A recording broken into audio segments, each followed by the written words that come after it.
एका सुंदर नात्यावर पु ल देशपांडे लिहितात, मैत्री एक सोपी व्याख्या आहे.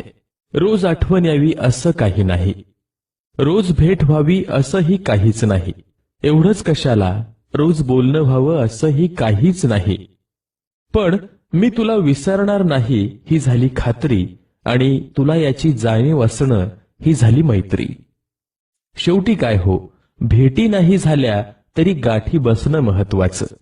ज्यांनी हे जाणलं त्यांनी माणसातलं माणूसपण जाणलं. अशा सगळ्या मित्रांना नवीन वर्षाच्या मनापासून शुभेच्छा.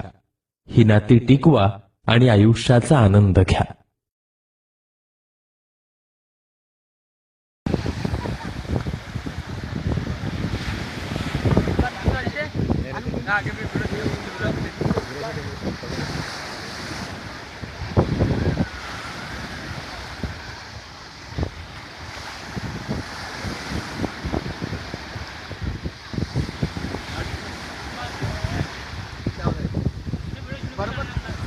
फोटो कस टाकते ना